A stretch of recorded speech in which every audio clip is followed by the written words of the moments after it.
घोरा धन धोली धरती लोही शूरा चढ़ लागी रणभेरी पर नागण जू तलवारा नाचण लागी हाथी पे।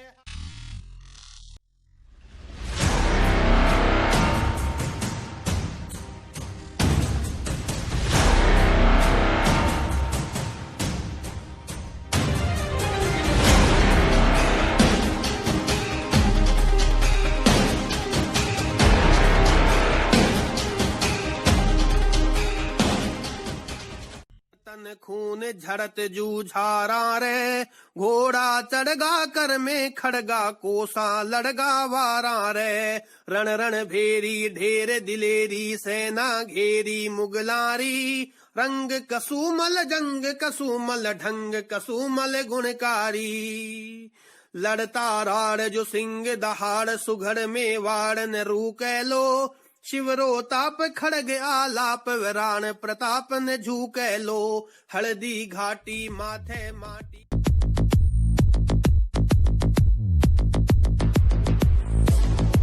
वंदे मातरम। वीर भूमि राजस्थान की ओर से आप सभी का हार्दिक अभिनंदन वंदन करता हूं। मैं दिग्विजय सिंह गोगटिया आज आपके बीच लेकर आया हूं एक ऐसे शस्त्र के बारे में जानकारी, एक ऐसे शस्त्र को चलाने की विधा जिस शस्त्र ने बड़े बड़े आक्रांताओं के दांत खट्टे कर दिए।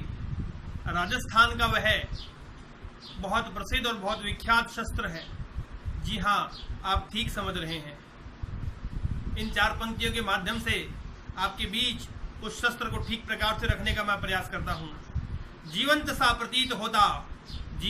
प्रतीत होता शस्त्र शृंगारों का युग, मन को असहज लगता मस्त बहारों का युग। इस बदलाव के दौर में बदल गया है सब कुछ, हमने हम में सहज रखा पर तलवारों का युग। जी हाँ, मैं बात कर रहा हूं तलवार की। खड़ग, शमशीर, खांडा आदि आदि नामों से तलवार को भिन्न भिन्न स्थानों पर जाना जाता है। मैं तलवार के निमित्त आपको प्रोत्साहन करने के निमित्त हम सबको तलवारबाजी सीखनी चाहिए। हम सबको हमारी पुरानी परंपरा से जुड़ा रहना चाहिए। इसलिए तलवारबाजी एक ऐसी विधा है जिसे हम सब लोग सीख सकते हैं। तलवारबाजी को सिखाने की दृष्टि से मैं यह ट्यूटोरियल वीडियो आपके बीच लेकर उपस्थित हुआ हूं। आज मैं आपको तलवार के बारे में कुछ बताऊंगा और अगले वीडियो से आपको तलवारबाजी सिखाने का मैं उपक्रम प्रारंभ करूंगा। क्या है तलवार, क्या इसका महत्व है, हमारे इतिहास में इस शस्त्र का कितना बड़ा महत्व है, इस विषय पर प्रोत्साहन रूप में आपके बीच यह कविता लेकर उपस्थित हुआ हूं। षड्यंत्र की चौसर बिछी स्वाभिमान के चौक पर टंग रहा था शौर्य सनातन तलवारों की नोक पर। तब भी पूजा पद्धति रही अक्षर सदा व्यवहार में, किंचित नहीं डिगी परंपरा रण के हाहाकार में। समर से पहले कुल देवी की आराधना छूटी नहीं, सकल संस्कृति सत्य सर्वदा एक भी झूठी नहीं। सदा सत संभाला परंपरा व्रत पाला अपना, जब जब वक्त पड़ा तब तब रक्त उछाला अपना।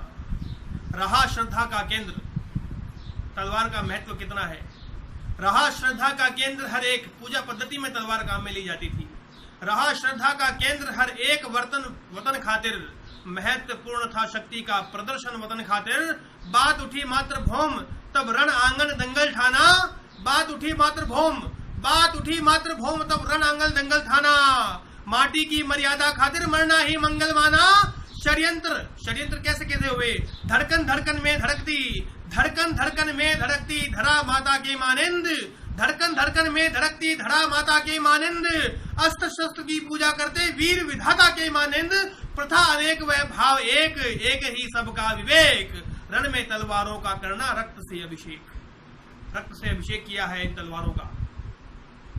इन तलवारों ने हमें स्वाभिमान सिखाया है, हमारी मान प्रतिष्ठा को बुलंद रखना सिखाया है। देखिए, मैं आपको तलवारों के बारे में कुछ बताना चाहूंगा। इसी विषय पर आगे चलते हैं। भांति भांति की तलवारें, भांति भांति के प्रकार तलवारों के हैं। सबसे पहले मैं आपको तलवार के बारे में बताना चाहूंगा। यह वह तलवार है, देखिए सामान्य तलवार है। सिरोही वह स्थान है जहां तलवारों का सर्वाधिक निर्माण होता है। और सर्वाधिक तलवारें वहां से एक्सपोर्ट की जाती है। आप इस तलवार को देखोगे तो यहाँ भी सिरोही लिखा हुआ है, सिरोही की तलवार है। और ये देखिए, सिरोही विश्व का सबसे प्रसिद्ध स्थान है तलवारों के विषय को लेकर। वहां की तलवारों की धार इस प्रकार की होती है कि उस धार का सानी पूरे विश्व में कहीं और नहीं मिलता। यह जो तलवार है, यह मुगलिया तलवार है, जो थोड़ी सी मुड़ी हुई है। और मुगलों के आने से पहले हमारे भारत में सीधी तलवार उपयोग में ली जाती थी, जिसे आजकल हम समुराई कहते हैं।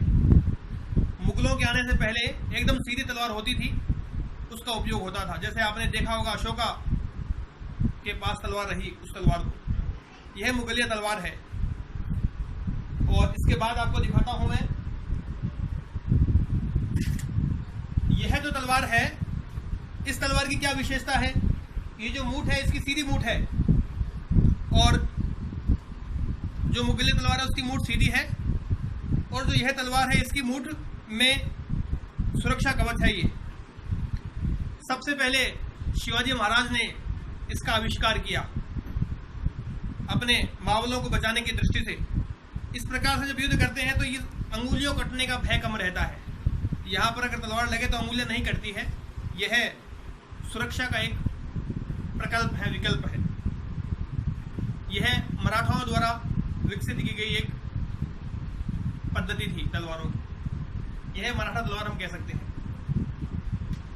इसके बाद जिस तलवार का विशेष रूप से आपको बताना मैं चाहता हूं, यह तलवार है, यह राजपूत तलवार है, जिससे हमारे राजा महाराजाओं ने, हमारे पूर्वजों ने बड़े बड़े शत्रुओं का दमन किया है। और इसी प्रकार की तलवार को लेकर महाराणा प्रताप ने बहलोल खान के घोड़े समेत 2 टुकड़े कर दिए थे। इस तलवार की विशेषता क्या है, इसे राजपूती तलवार क्यों कहते हैं। ये जो मूठ है, इसके पीछे जो चक्र बना हुआ है, यह सूरज का निशान जो है, सूर्यवंशी निशान जिस तलवार पर होता है वह राजपूत तलवार कही जाती है। और साथ ही सोने की निकासी स्वर्ण जड़ित तलवार होती है, वह भी राजपूती तलवार होने का एक निशान है। इस प्रकार की तलवारें, और भी कई प्रकार की तलवारें होती है। मेरे पास अभी यही अवेलेबल है जो मेरे घर पर है। और बाकी मैं आपसे ये आग्रह करना चाहूंगा कि तलवारबाजी हम जितना सरल समझते हैं उतनी सरल है नहीं। हमें इसके लिए अपना पूरा प्रयास करना पड़ेगा, हमें हृदय से काम लेना पड़ेगा, हमें ठीक प्रकार से ठीक पद्धति का अनुसरण करना पड़ेगा। मैं आपको तलवारबाजी के सारे गुर सिखाने वाला हूं। जैसा कि मैंने आपसे पहले भी एक वीडियो में कहा था कि भविष्य में आपको तलवारबाजी सिखाऊंगा, और तलवारबाजी सिखाने के लिए मैंने मन बनाया है। तलवारबाजी जो शूरवीर हैं, जिनके मन में देश धड़कता है, जिनकी धड़कन में हिंदुस्तान धड़कता है, उन सभी को तलवारबाजी, हमारी प्राचीन परंपरा सीखनी चाहिए। राष्ट्रभक्ति का एक जुनून जिसके मन में है, जिनके रगों में है, उन्हें तलवारबाजी सीखनी चाहिए। अगली वीडियो में मैं ट्यूटोरियल नंबर 1 लेकर आऊंगा आपके मध्य, और तलवारबाजी का जो पूरा विषय है वह आपके बीच रखूंगा। सादर वंदे भारत माता।